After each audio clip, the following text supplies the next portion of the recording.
Baik jamaah sekalian yang saya hormati, selanjutnya adalah di antara ibadah sunnah bagi lisan wal mudzakaratu fil ilmin nafi', yaitu melakukan diskusi tentang ilmu yang bermanfaat. Anda bertanya, Anda menjawab, Anda berkonsultasi, sepanjang ini semuanya berhubungan dengan ilmu, itu hukumnya adalah sunnah. Masuk waktu? Tapi belum boleh syuruh, kita tambah dikit lagi. Udah mau pulang? Jemaah sekalian yang saya hormati, wa amma muharramuhu, adapun hal-hal yang diharamkan atas lisan. Pertama adalah an-nutqu bi kulli ma yubghiduhu Allah. Di sini saya lihat Imam Ibnu Qayyim sangat singkat. Nah, agar Anda lebih kenyang pagi hari ini, kenyang dengan ilmu maksud saya, akan saya sampaikan 20 dosa-dosa lisan. Kesalahan lah, karena ada yang nanti haram, ada yang haram kufur, ada yang tidak. Tapi ini 20 kesalahan-kesalahan lisan. Ini ditulis Imam Ghazali rahimahullah dalam kitab Ihya Ulumuddin. Yang pertama jamaah sekalian adalah kesalahan lisan yang pertama, al-kalamu fi ma la ya'nik. Segala ucapan-ucapan yang gak ada manfaatnya. Ucapan tidak ada manfaatnya secara duniawi, juga tidak ada manfaatnya secara ukhrawi. Ini adalah sampah lidah nomor 1. Sampah lidah yang kedua jamaah kalian adalah fudulul kalam. Fudulul kalam artinya adalah berbicara lebih dari yang dibutuhkan. Anda memang berbicara, tapi lebih dari yang dibutuhkan. Bicara lebih kelebihan dari yang dibutuhkan, ini fudulul kalam namanya. Ya, namanya fudulul kalam. Fudulul kalam yang memang tidak dibutuhkan, ini pun sampah kedua dalam lidah Anda. Sampah yang ketiga jamaah sekalian dalam lidah Anda adalah al-khawdu fil batili wal ma'asi. Bicara-bicara Anda tentang dosa, dan ini menggairahkan orang lain. Oh, saya lihat perempuan begini. Nah, mungkin bagi Anda biasa aja, tapi kawan yang mendengar terbakar. Kawan yang mendengar ini benar-benar terfitnah dengan ucapan Anda. Maka sampah ketiga dalam ucapan Anda adalah pembicaraan-pembicaraan yang mengandung dosa. Bicara tentang aurat perempuan, tentang bentuk perempuan, dan ini memancing syahwat orang lain. Sampah lisan yang ketiga jamaah sekalian adalah al-mira' wal mujadalah fi dzikri mahdhurat. Yang kedua, sampah lisan berikutnya yang keempat adalah debat yang enggak baik. Berdebat, bertengkar yang enggak baik. Tengkar yang baik, dialog namanya, itu ibadah. Tapi kalau bertengkar, berdebatnya enggak baik, itu sampah. Ukuran baik tidak baiknya apa? Kalau dalam debat tujuan Anda adalah untuk menjelaskan kebenaran, itu debat yang baik. Tapi kalau dalam debat tujuan Anda adalah untuk mengalahkan, untuk membungkam, walaupun Anda punya kebenaran, tapi kalau tujuan Anda adalah membungkam, apalagi mempermalukan, ini debat yang tercela. Dalam hadis Nabi sabda, wa ana dhaminun bi baitin fi wasatil jannah liman tarakal mira walau kana muhiqqan. Aku jamin satu istana di surga menengah bagi orang yang meninggalkan debat walaupun itu benar. Jadi sampaikan kebenaran ini dalam dialog yang baik, bukan dalam debat yang murahan, yaitu debat di mana tujuan Anda mempermalukan atau membungkam atau mengalahkan. Sampah lisan yang kelima al-khusumah, menggugat yang bukan hak. Ya, menggugat yang bukan hak. Oh ini punya saya nih, dan lain-lain. Bicara-bicara yang sifatnya menggugat yang bukan hak ini sampah dalam Kemudian sampah keenam dalam ucapan manusia, dalam lisan manusia, at-tasyadduqu fil kalam, berlagak dalam berbicara. Supaya nampak intelektual, lebih banyak ngutip bahasa Inggris. Supaya nampak seorang sastrawan, seolah-olah dia berpuisi. Kalau memang itu bawaan Anda, nggak jadi soal. Misalnya Anda tinggal di luar negeri lama, sehingga dalam bicara mau tak mau keluarlah bahasa orang ini. Tapi kalau tujuan Anda untuk menonjolkan diri, ngapain sih kamu banyak bahasa Inggris? Kamu ini bicara dengan petani. Oh, kalau ada tujuan Anda menonjolkan diri jamaah sekalian, ini apa namanya? Buruk. Kata Nabi SAW, orang yang paling jauh di antara kalian dari aku pada hari kiamat sarsarun, orang yang banyak bicara. Yang kedua adalah al-mutasyaddiqun, orang belagak dalam bicara. Al-mutafaihikun, orang yang tinggi dalam bicara. Karena ada orang bicara selalu berusaha mengungguli bicara orang lain. Oh dulu saya begini, oh itu kamu begitu, coba kalau saya lebih lagi.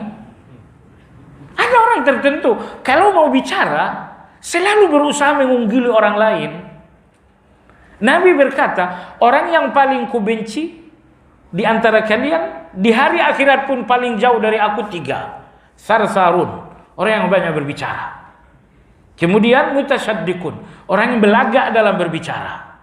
Al-mutafaihikun adalah orang yang berbicara dan selalu meninggikan, mengungguli. Saya punya hutang lumayan besar 2 juta. Baru 2 juta. Saya 10 juta. Tujuan dia mengungguli saja. Jamaah sekalian, itu tidak dibenarkan. Sampah ketujuh dalam bicara kita, lisan kita adalah as-sabbu wal fuhsyu wa bada'atul lisan. Ini 3 sekaligus. As-sabbu gampang mencela orang. Mencela. Walaupun untuk menyampaikan kebenaran tidak boleh mencela.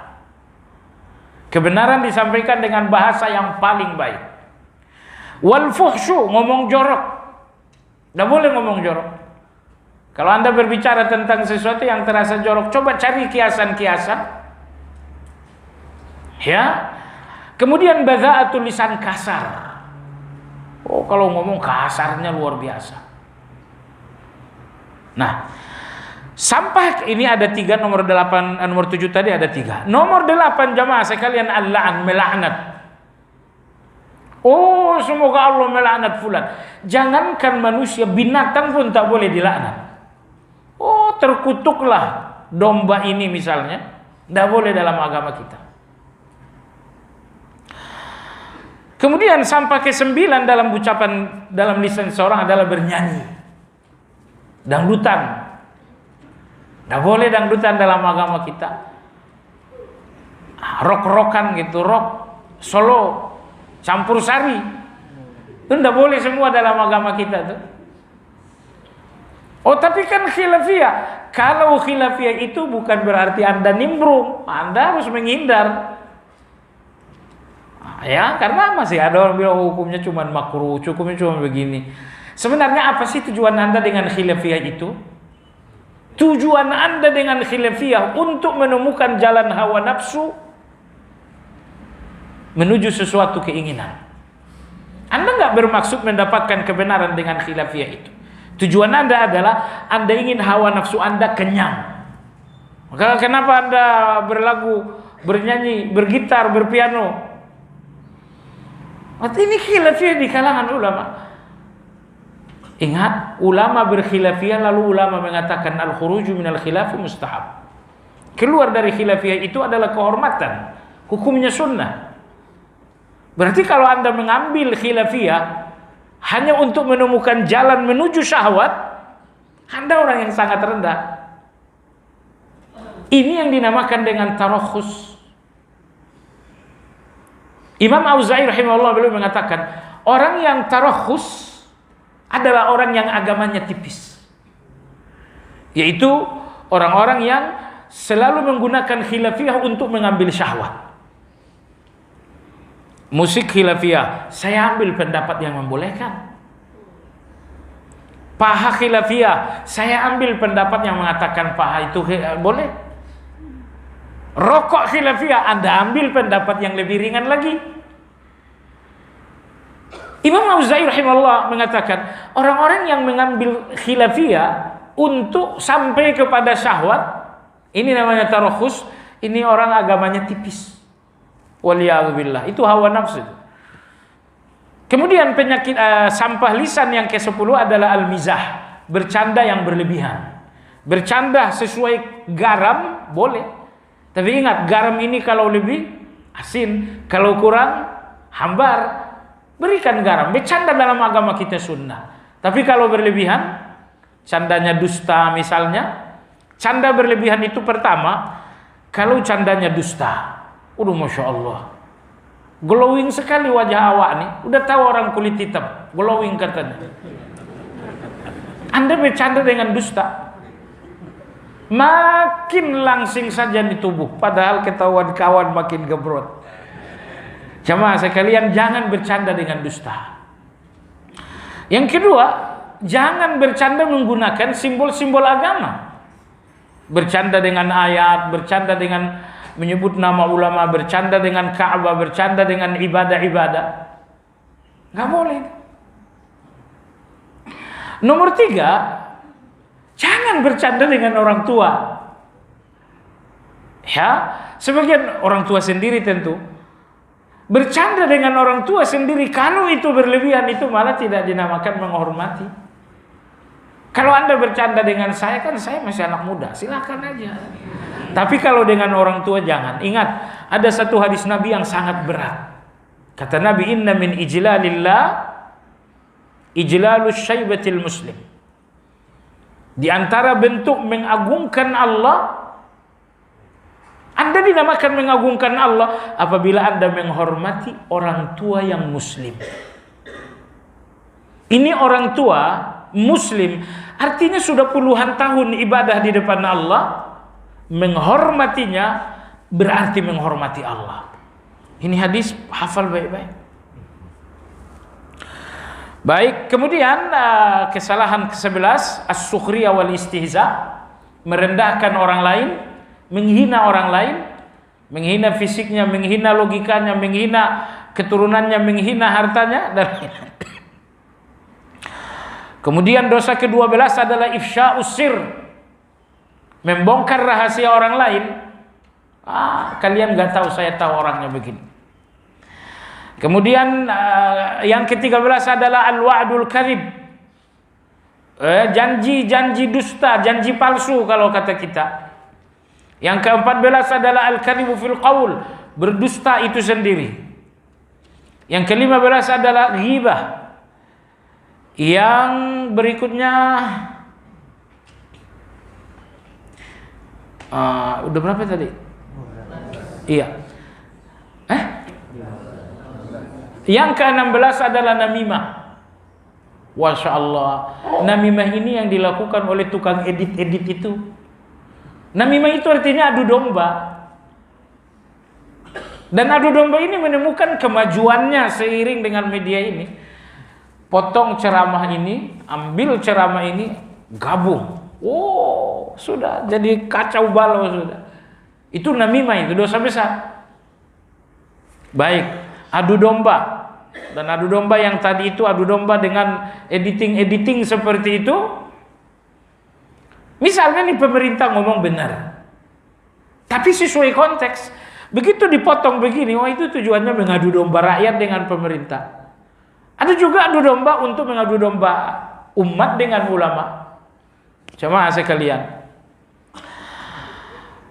dosa yang ke-17 dalam ucapan kita adalah kalamu dzil lisanain, ucapan orang yang dua lidah. Di depan saya ngomong A, begitu di sana ngomong B. Ketemu dengan Anda kawan akrab, ketemu dengan orang lain itu biasa aja. Kenapa bicara Anda beda? Itu dosa ke-17. Dosa ke-18 adalah al-madhul kadzib, pujian-pujian dusta. Pujian dusta. Saya tidak melihat orang secerdas kamu. 1 tambah 1 jadi 15. Nah, itu pujian-pujian dusta. Pujian dusta itu justru merendahkan. Itu yang keberapa tuh? 18. Yang ke-19 sama sekalian, ke-19 ini agak berat. Al-ghaflatu an daqaiqil khata. Tidak hati-hati dalam berbicara. Ternyata itu sampah juga. Asal bicara. Anda sadar kalau bicara seperti ini, orang tersinggung. Anda sadar gak kalau ngomong seperti ini, ada yang malu.